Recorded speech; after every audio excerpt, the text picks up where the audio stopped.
We are catching up today with a familiar face so many of us loved watching as a co-host on Dancing with the Stars and Entertainment Tonight. Samantha Harris is now a mother of 2 teen daughters, as well as a 2-time breast cancer survivor who for years has been on a mission to help others be their healthiest healthy. She wrote a bestseller and now hosts a podcast entering season 2. And to help all of us be our healthiest healthy in this new year, Samantha joins us to give us her thumbs up or down to some popular wellness trends. Samantha, it is wonderful to see you. How are you? Good, and so nice to see you again, Maggie. Yes, we are reconnecting so that our viewers know after way too long. It was last, I think, 2009 when I saw you on the stage. You were making your Broadway debut as Roxy Hart in Chicago, and we interviewed you and you showed me some moves. It was absolutely a highlight for me. I'm just sad it took us so long to reconnect, but here we are, and so much has happened since then. So Samantha, if you don't mind, could we start with your breast cancer journey, what that was like for you and how you overcame it? Well, at 40 and at the top of my TV career from Dancing with the Stars and Entertainment Tonight, with a 3- and 6-year-old at home, here I was at 40 feeling as fit and healthier than I had ever been, and I was blindsided by a breast cancer diagnosis. I found the lump 11 days after a clear mammogram. Now, I am an advocate of your annual mammograms, but I'm also a very big advocate of self-exams and knowing your body and the changes that I have made for my own life to become my healthiest healthy. Write my book called Your Healthiest Healthy, which is the name of the podcast as well, is really to help inspire and ignite what we have, that power within us to make changes that can be lasting and affect our overall well-being in ways we may not have realized. So I even went back and became a certified health coach. Wow, I love that you're using the, first of all, that you survived both times, fought it through, and are here on the other side, paying it forward and helping others. So let's talk about some of these wellness trends that you say we should either try or skip in this new year. Number one, yes, the total life overhaul trend. That's one that you say we should skip. And I agree with you because so many people try these radical New Year's resolutions and kind of set themselves up for failure.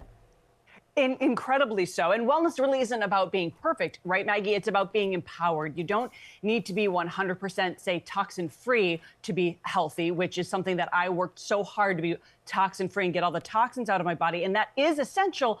But we also need to go, what I say, 10% toxic. And it means not being overwhelmed, but living with a little bit of wiggle room. So most resolutions are failing because they require us to change everything at once. That overnight change means really failing and overstressed, and that leads to burnout. So I tell my Your Healthiest Healthy community, skip the perfectionism. It's impossible, and it actually increases stress, which is toxic itself. So the pivot, instead, we're going to focus on allowance. That's my 10% toxic method, flipping the 90-10 rule on its head. It's about grace and giving ourselves that wiggle room. That makes so much sense, and it's much more doable, so I like that one. Number 2, skip extreme detoxes. Yes, please, but explain why. Well, the trend in 2026 is definitely progress over perfection, and that means finding that 80 to 90% of your life where you can make the cleaner choices, the toxin-free choices, so that that other 10% really doesn't matter. And that's the wiggle room to live fully, not fearfully. So you activate, assess, and acknowledge. You activate after you've figured out what is toxic in your life, right? That might be that you have no ways to cope with stress, or maybe all of your beauty and skincare products have phthalates and carcinogens and neurotoxins in those, or endocrine disruptors in your food and your plastics. And so how do you make those small, manageable steps to activate that change? And so that's how you do. Just start with one small step and you build from there.